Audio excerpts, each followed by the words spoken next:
Good morning. Oh my goodness, fabulous people. It is Saturday, September 2nd, and thank you for joining me.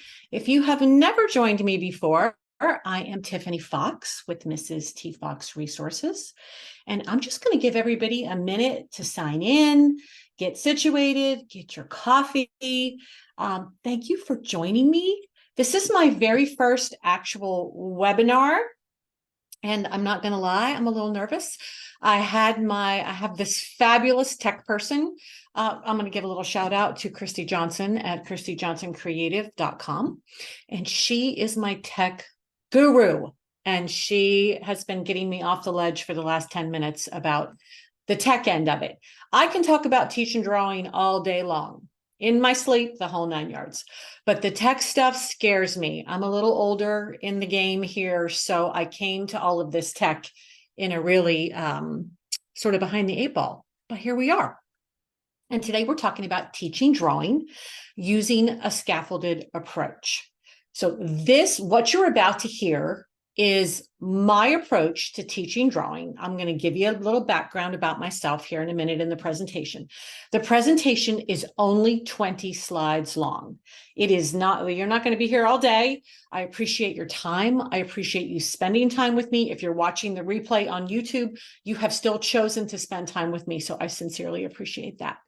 And I don't take that lightly.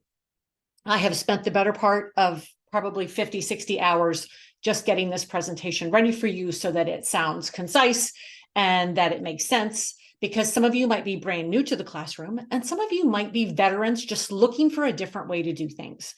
So I'm trying to get this in a nice, concise format for you. So it's 20 slides.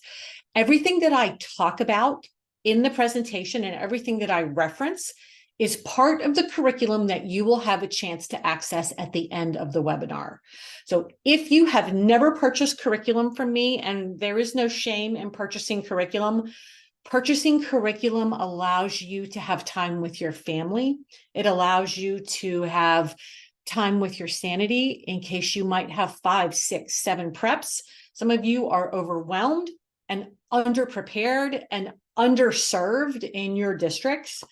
And purchasing, whether it's my curriculum or somebody else's, content creators create content to save you time and to make your job easier. So at the end of the presentation, if you will have an opportunity to purchase the curriculum that you see here, and I tried my level best to only use references in the presentation that have to do, like they directly come from that curriculum. So just if you're saying, oh, wow, that looks cool, this looks cool, it's in the curriculum at the end. And I just realized something. See this ribbon right here? It's not in the curriculum at the end. Oh, silly me. All right. So that's a different product. But anyway, the other thing I wanted to tell you is if you are part of a school district that is maybe not in favor of you purchasing off of TPT, the curriculum that's accessed in this webinar is a separate access. It is not through TPT. It's at a discounted rate and it's in a different format. So you will not be going to TPT to purchase the resources if you decide to purchase them. So let's get started. Again, thank you for being here. I hope your day is going fabulously. I hope you're relaxed, and let's do it. All right, this is just a tiny little bit about me, and then we're moving on. I am a certified K-12 instructor. I did spend 13 years in the high school classroom teaching grades 9 through 12. I taught everything from Art 1 all the way to AP Studio, which is now called AP Art and Design. And we had a perfect score rate with AP, 165 plus portfolios. I have AP curriculum, but we're not talking about that today. So drawing, painting, AP Studio Art. I am a portrait artist on the side. I was a full-time artist before I started teaching. Teaching is my love. Helping people succeed is my drug of choice. That's my new motto. I'm going to get a bumper sticker. So I was privileged to work at an amazing school, 2,000 kids, Class sizes 30 to 35, your typical suburban high school. Really good experience in North Carolina. And now I have relocated to South Carolina because this lovely young lady right here and her husband are about to have a baby. And so we are here now, and I am a full-time curriculum designer. If you have never been, if you've never seen one of my webinars, used my resources, been to my PD training, looked at my website, all you have to do is get up in that Google search and just hit Mrs. T. Fox, type out Mrs. T. Fox, all one word, and then, you'll find all of my things will pop up. So you'll see my Thinkific, which is my online teaching platform. Lots of PD there. If you're tired of sitting through data PD, check that out. Instagram is the best place to see student work. Pinterest is another great place to see student work. I have a Facebook page. So as you're watching this and you're thinking, I wonder what else this chick does. Like, is her kids' work really that good? Get on some of these platforms and check it out. And just for yourself, if you're scrolling in the afternoon, it'll just give you an idea of what came out of the classroom when I was there. We had a great program, really engaged kids. And we're going to talk about today how to get your kids really engaged and how to get them excited about learning how to draw. So this is what I do now. I had the privilege of working with kids before, and now I have the privilege of working with you. And my educators are amazing. And I will reference them probably throughout the presentation because I get a lot of feedback from them. They say, oh my gosh, I never thought this whole scaffold thing was the real deal. And now I'm never doing it any other way ever again. So, this is Willie. If you're on my Instagram, you'll see Willie and you'll see Wilson. These two, this is my grand dog and this is my dog. All right, let's get to it. Let's talk drawing. How did I get to this place? Because, you got to start somewhere before you get someplace else. And I went into the classroom at the age of 41 and I had Art 1 and I had 37 kids in there. And I thought I was a genius, right? I had just come out of school. I was 41. I had to be a genius, right? Exactly. So I'm like, I'm going to come up with all this. I had been student teaching. I had been doing all these great projects with my cooperating teacher who was amazing. And, I just wanted to just come in here and just roll it out and have them just eat it up, gobble it up. Well, that didn't happen. I got in.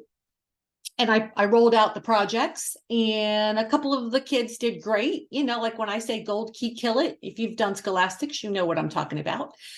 The middle group just kind of limped along. And then I had a remaining, 10-ish kids that I would have to sand stuff out of the tables and, buy new pencils because stuff was getting broken.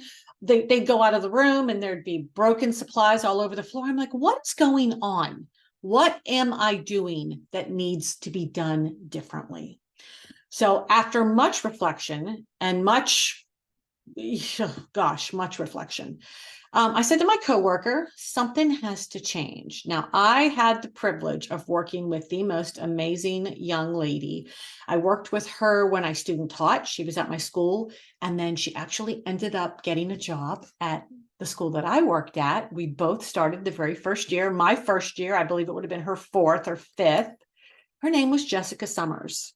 And Jessica is a professional painter. She lives in Atlanta. I believe she has a website and she's amazing. You need to check her out when you get a chance. And she said to me, I just said, Jess, I don't know what I'm doing. I don't know, they're not doing it. They're not, what's going on? And she said to me, are you teaching them the skills to lead up to what you want them to do?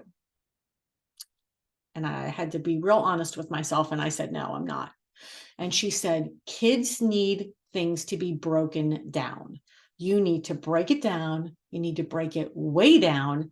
And you need to work the learning in such a way that as they learn this, it's going to benefit them when they learn this, and then so on and so forth and so on and so forth. And her student work was amazing. And her class was amazing and her kids were amazing. And it was just really good to hear somebody actually explain that to me because I didn't have any idea. So from this one statement, I went back to the drawing board, no pun intended, and I started working on it. And this is why it works. Okay. And let me tell you, it works. I can say that hands down. If you go anywhere on my website at mrstfoxresources.com and you hop on my email list, if you look on the site, you will see teacher feedback. If you look on TPT, you will see teacher feedback. If you look on my Facebook, you will see teacher feedback. Okay. This is not just me telling you, this is people saying this really does work. And why it works is you got to give kids a chance to get good. They have to have a chance to sink their teeth into a concept, work on it, practice it, get confident at it so that they're willing to move to the next thing to get confident and get good. And we want everybody to be successful. I don't just want 5 or 6 kids coming in and being successful and everybody else on the struggle bus.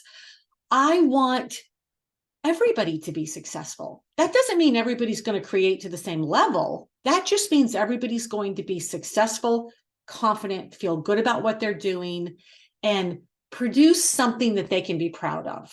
That's my goal. So the bonus that I didn't even see coming from this whole thing was that my work environment got super, super, super peaceful. And I mean, super peaceful. Like I went in every day. The kids knew exactly what they were doing. They sat down and they did it. I mean, I was really kind of flabbergasted. I was like, okay, what's going on here? And then when I started putting 2 and 2 together, and Jess would come down to my room and she would see what was going on. And she would say, they're comfortable. They feel safe. They know what they're doing. And that's why they're engaged. She said, kids act out when they are confused, when they feel like they don't know what is expected of them, and when they feel at a disadvantage because they're not prepared. So, again, she really, really came through. And this right here was in my book, the most important part of the whole process, because we have to be there too. I had to get up every day, drive to school, be in the room. And why would I want to come into a very hectic, chaotic, unproductive environment any more than my kids would?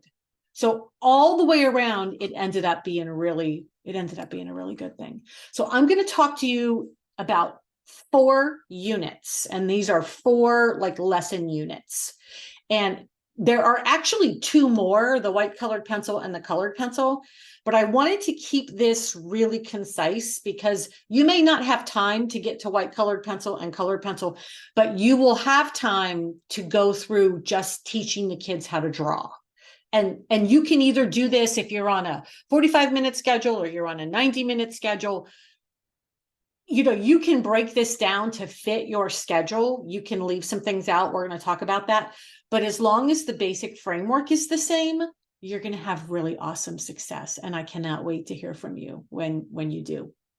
So the 4 units we're going to talk about are line drawing with shapes, negative space, and value. And so what I do simultaneously, I mean, a lot of people I hear a lot of people, I get a lot of questions. How do you teach the elements and principles? How do you teach the elements and principles?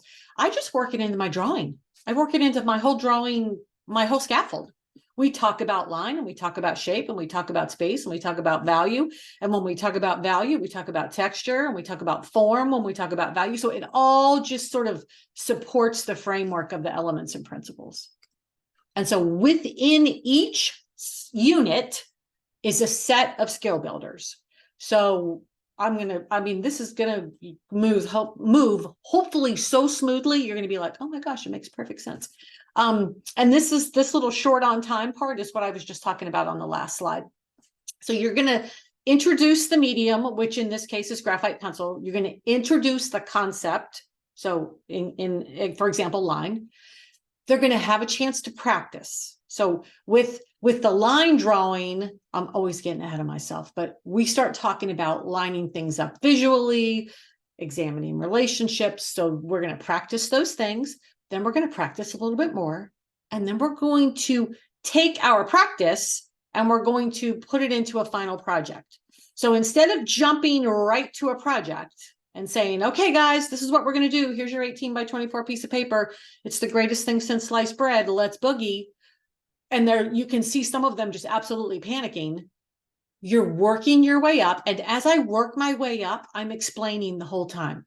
This is why we're doing this. This is why you're learning this. when you get to the project, you're going to be confident in your skills. And it works like a charm. So the supplies for all 4 of these units are low cost, low budget. If you have a number 2 pencil and a set of Crayola pencils and some drawing paper, you can do all 4 of these units. You do not need any fanciness. You would need a printer to print, of course, the reference images but you don't need to go and buy anything fancy for these 4 units. So if you're short on time, instead of going with a final project, go with a more polished practice. So the time frame on a block schedule for each of these is roughly about 2.5 weeks.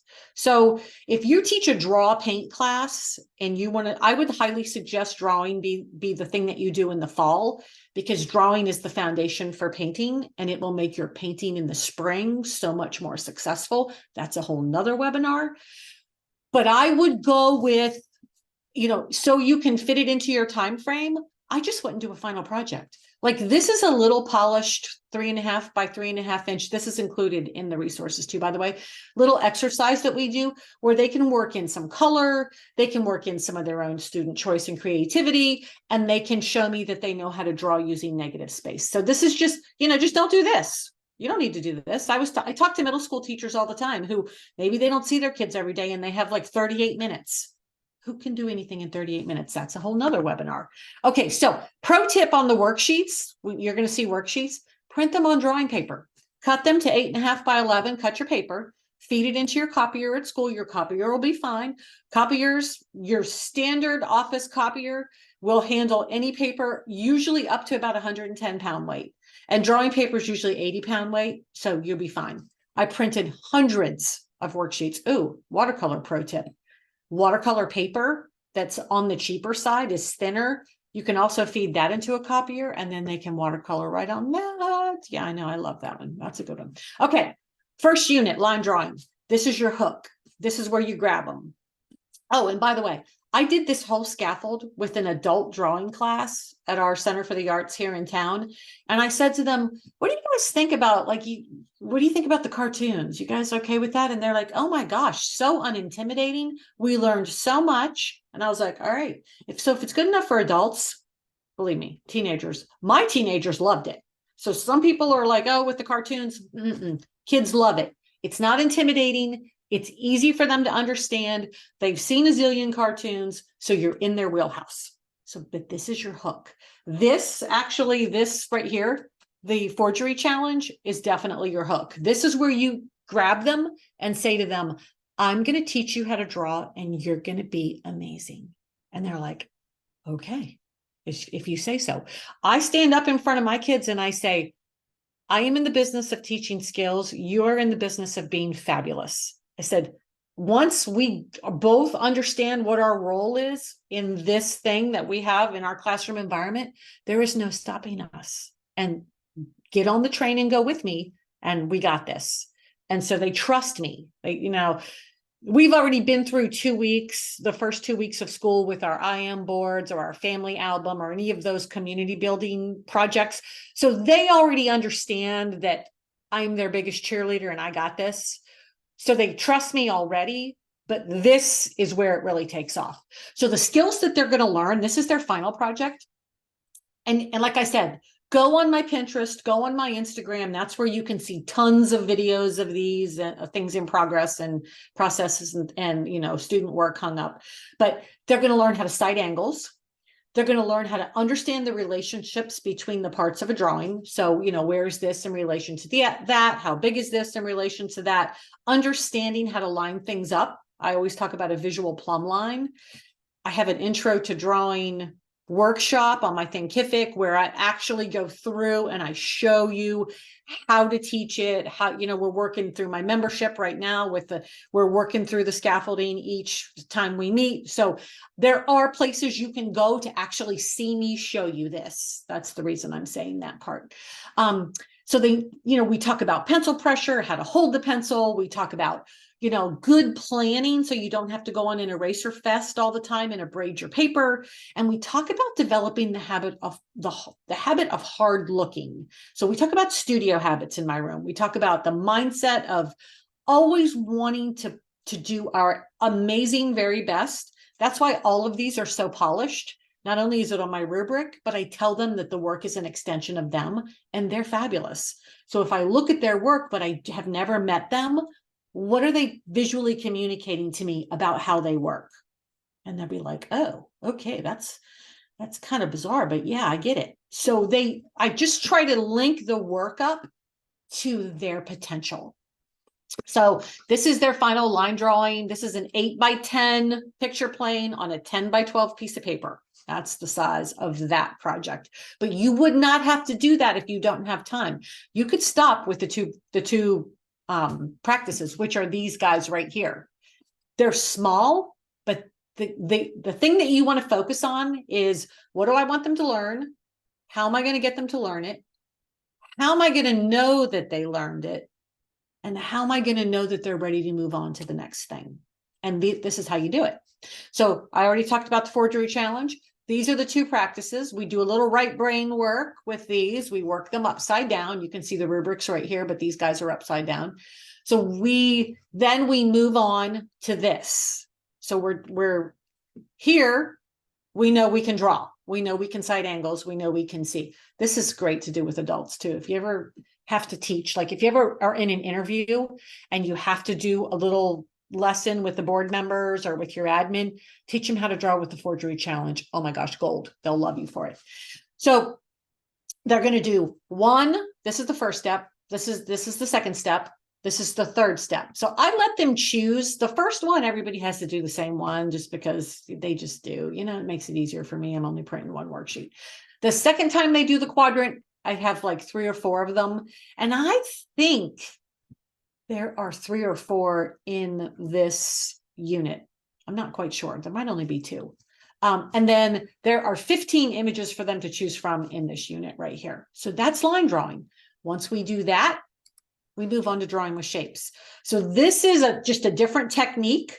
My approach to teaching drawing is not to teach you like how to draw a tree, but to teach you how to use these different tools and techniques so that you have a toolbox and you can go into the toolbox. And if you're life drawing, you might want this technique. If you're scaling something way up, you may want a quadrant. If you're painting, my kids don't draw on the canvas, they paint on the canvas, and they have to paint a contour line drawing. So they use this method combined with the quadrant method to get their work on the canvas. So this is like, and this is how I explain it to them. I said, guys, I'm giving you tools, and then when you have to go problem solve and figure out a way to put a composition together, you're going to rely on these tools. And I'm like, oh, okay, makes sense. So by the time they're done with the line drawing, that unit, they're hooked. Okay, you don't have to sell them anymore. They know that you've got them. And I tell them at the beginning, we're going to move through it like this: line, shape, negative space, value. Everything builds on the thing before it. And they go, aha. So see, there's the comfort in the consistency that they have as students. They know that you're headed in a certain direction. So the skills that they're going to learn here, they're going to learn how to scale up without a grid. They're going to learn how to break anything down, whether it's a reference photo, whether it's they're drawing something from life. They're going to learn how to break it down into shapes. They're going to learn how to build it back up. Then they're going to learn how to cite those relationships, and they're going to learn how to refine.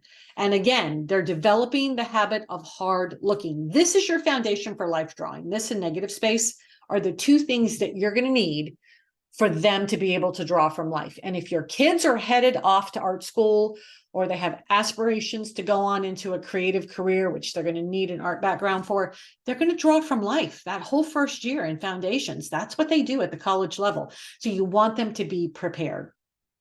Again, here's our cartoons. Once we get out of drawing with shapes, we're done with cartoons. All right, we're done with that. But this still really helps them learn and function with the concept to where they're comfortable. And we just do cute little things. Like you can see here, I have them take these 3 characters and they get to choose which ones, that one has to be 2 inches, one has to be 5 inches, and then they choose which one they want. So all of them look different. None of them look the same. This is a little life drawing exercise we did, and they had to overlap and scale up from life. Here's another pro tip for you. Send out an email, although just get prepared for the onslaught. Send out an email to your staff and ask them for small toys.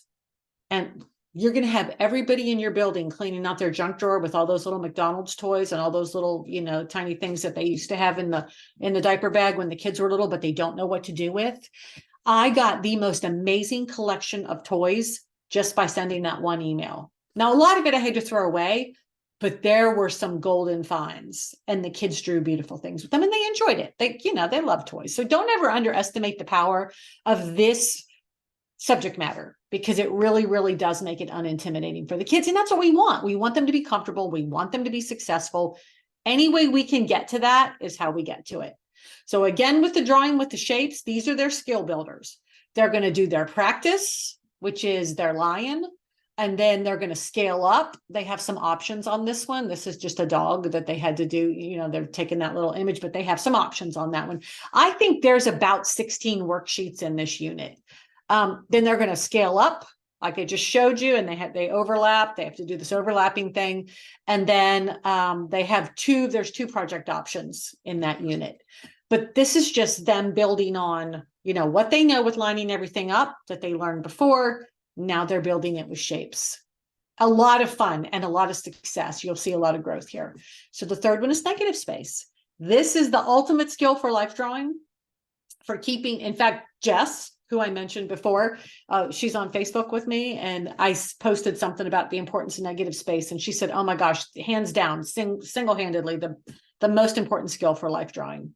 So the skills and techniques, they're going to draw in reverse. They're going to draw using the negative space, not using the positive space. They're going to work this skill to maintain their proportions. So I like to say to them, if you think something's out of whack in a drawing, then go ahead and look at the negative space. Stop looking at the positive space. Look at the negative space. You're going to learn to cite and line up all of the negative space. And what I tell them is, this is probably not the greatest example, but I said, like, if you have a family reunion and all of a sudden somebody just like shows up that maybe wasn't supposed to show up, this is like what happens when you draw with negative space, because you draw all the space around the object and then boom, it just shows up. And they're always like, oh, and I say to them, don't tell me who it is, just picture it in your head. So again, we're developing the habit of hard looking. What are we going to do? How are we going to teach them this concept and have them carry the skills they learned with line and shape into this? And again, it's the hard looking. And we always do these fun little prompty things. So the order of the skill builders is we always start with this stool worksheet. I do it on the overhead projector. I draw the whole entire thing on the overhead using negative space. They take a few notes. You have a presentation in this unit. You have the stool worksheet, then these paper clips. I don't think I have a picture of the paper clips, but there's a paper clips worksheet that they all do. And then after that, we go into some choice. So they can choose whichever one of the scissors they want to do. They choose whichever one of the chairs. I have a bunch of chairs in this unit too that they choose from. They choose the negative space designs. I don't put too much, I don't put any parameters on that. And then I always do a life drawing. And the reason this is not in bold is because there's not an actual written out lesson. I literally just throw something up in front of the room. In this case, it was 3 stools. In this case, it was stools and some chairs. This is all stuff that was up in the classroom and they drew it from life. And then I give them an ideation prompt and they do something in the background. So this one right here with the scissors, I put scissors on the overhead projector. Yes. How hateful is that? So I just overlapped a bunch of scissors. I taped them down with Scotch tape on the edges. I projected it and they drew the negative space, and then they had a little ideation prompt. And I think it was just like a word like joy or happiness or, perseverance. And they had to do a little research on that term, and then they had to work the negative space. But you could do anything. And the reason I like to fit this in, especially with Art 1, is I like to give them a life drawing experience that I know they're prepared for. So I know that they understand negative space, and really it goes seamlessly. This right here was another one that we did. This was a quick little one-day thing we did with ballpoint pen. I just set the ladder up. If you go on Facebook, that video of all the kids doing those ladders is on Facebook floating around in some of the teacher forums. Okay, and the very last thing is value. And this is what I like to call like the pièce de résistance to everything they've learned in the 3 units before. And when we're in line, I have them looking forward to shape. I'll like give them little teasers and I'll have work up. Guys, this is where we're going next. When we're in shape, I do that with negative space. When we're in negative space, I start hanging up these value drawings on the bulletin board. And I say, okay, here's where we're headed. We're headed here. And here's the beauty. They're not the least bit intimidated because they've been through 3 units where they've seen success. They've been comfortable. It's consistent. It's the same level of consistency. They're moving through an intro, a couple practices, and a final. So see, they know where they're headed and they know where they've been, and there's comfort, there's consistency. There again is your nice, peaceful classroom environment, and everybody is successful. So this is shading. We're just working with graphite pencil. We're understanding a full range of value. This is the struggle when we're working with kids with value, is they don't want to get dark enough. So this is where I introduce the value scale. We live and die by the value scale. We use a value scale for everything, whether we're drawing, we're painting, colored pencil, white colored pencil, we're hooked to the value scale. And it's hilarious too, because what I really found interesting when they start my painting class is they'll immediately say, so where's the value scales? Like they understand like what we're doing and why we do it.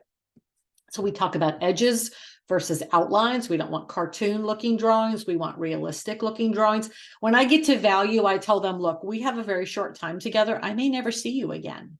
So I want you to draw something realistic so you can be excited about drawing something that looks like something. Now, if you come back to me in drawing 2, or you come to me in AP art and design, I said, then we'll talk about doing some more, experimental drawing.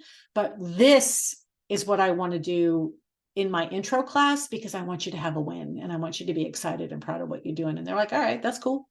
So drawing accurate value transitions is what leads to really nice, realistic drawings. And so it's a full range of value, the edges and the value transition that give kids a win with the value. The order of skill builders works like this. They're going to have a full presentation that's in this product that's at the end. Full presentation. They're going to have a sphere exercise. This is a worksheet. So this is the worksheet. This is a close-up of one of them. And these 2 were done during COVID. So these 2 were done with the video tutorial. All of these resources at the end come with video tutorials. The kids watched all shot by me. So they watched my tutorial and then they did this during lockdown. So I was pretty excited. I was like, oh, my video must not be too bad. So this is the exercise. This is the sphere project where they actually take the sphere and they get to do these really cool things. I have some more examples on the next couple slides. And then this is the stone alphabet. This again was an idea from Jess. She was like, oh, you've got to do this stone alphabet thing. It is like rocking. So I started doing it, and holy moly, like the kids, not only do they get the edges, they get the values, they get the full range, but they get to do this, they get to do their name. And here's a little side note, because some of you might be thinking, well, what if somebody's name's Allie and then somebody else's name is Caroline and somebody else's name is Ed? Like, how is that fair? Do you know what I say to them? Life is not always fair. It's not always fair. So, no, your name can't all of a sudden become Ed if I've been calling you Edward for the last, 8 weeks. But I don't know. I just always told them that's just the luck of the draw. It's whatever your name is whatever your name is.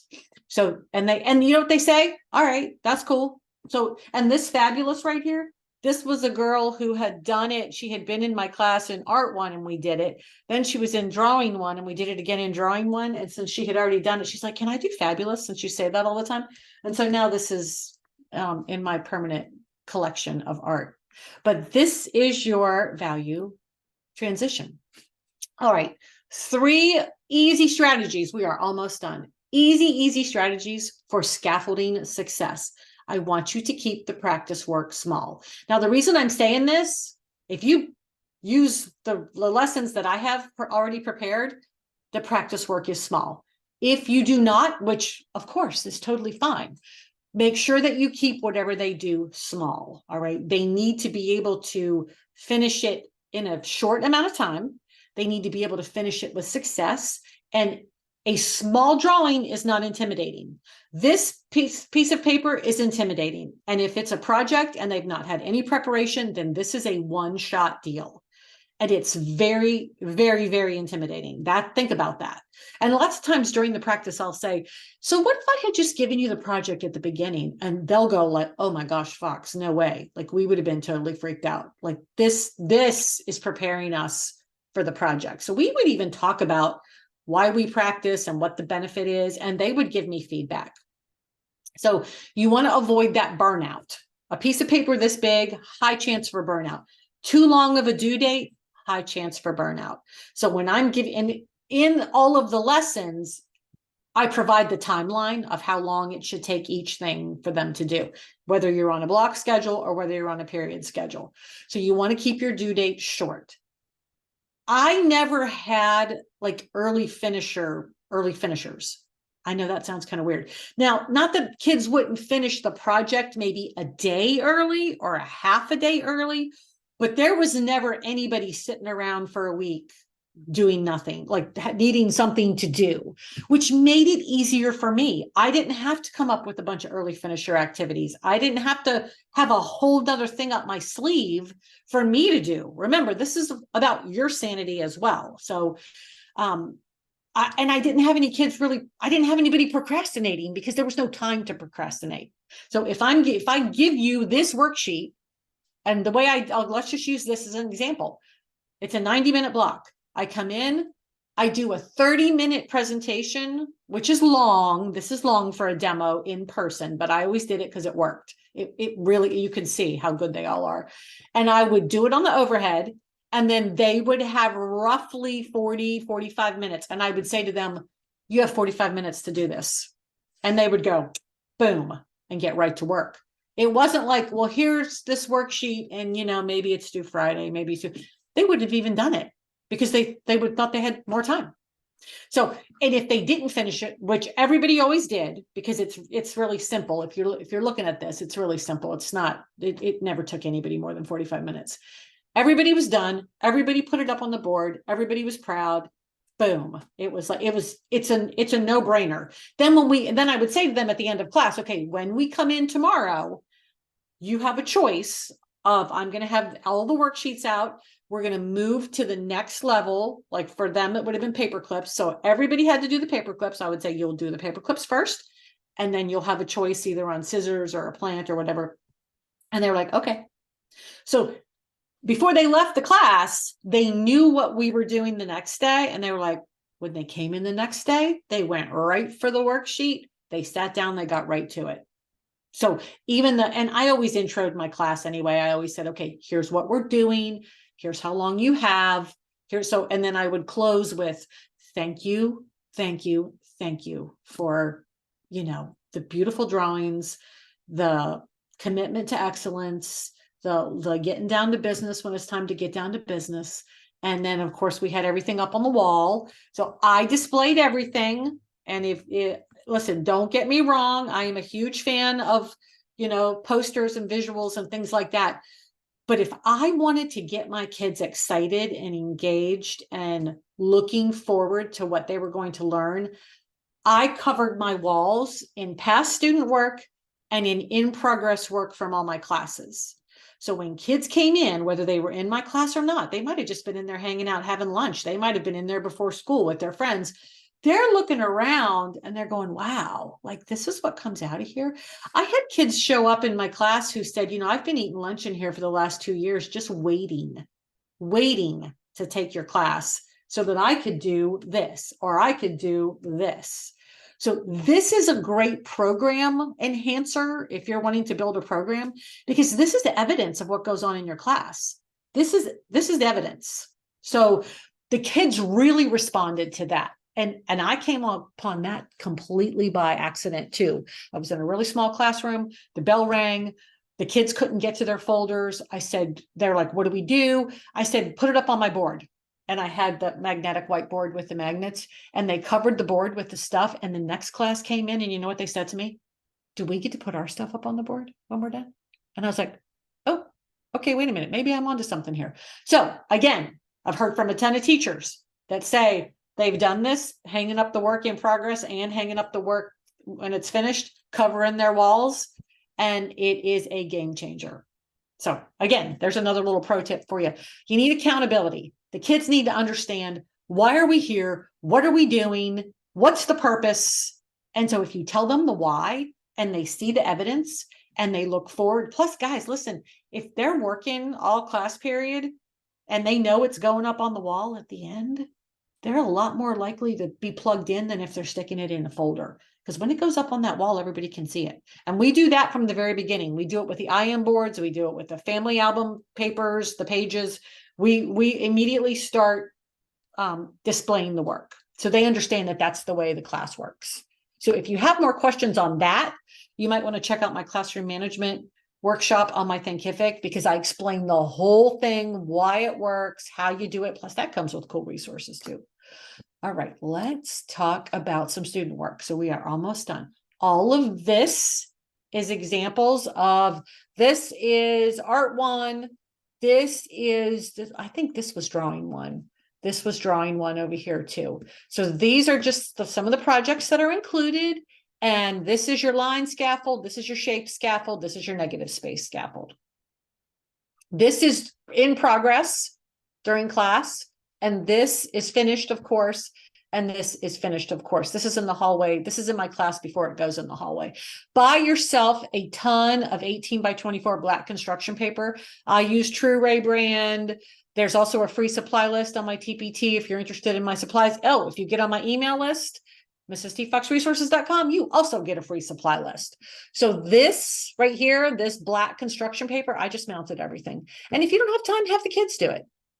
So these are value work examples. This is that sphere project that they just absolutely love because it's not overly big. That's a 5 by 5 inch picture plane. They can turn that sphere into anything they want to, and they can practice their shading at the same time. And once they're finished with that, then they move on to their names. And this is art one right here. This is art. Look at this. She said to me, oh, she was in 10th grade. Can I stack all the letters up? Because normally we do it in this format. And I'm like, heck yeah, you can. Absolutely. Oh, you want to go over and above and beyond? No, we can't do that. Now, here is what I like to call the win of all wins, is when your kids with accommodations do beautiful work and get confident and have a win in your classroom where they may not have a win anywhere else, guys.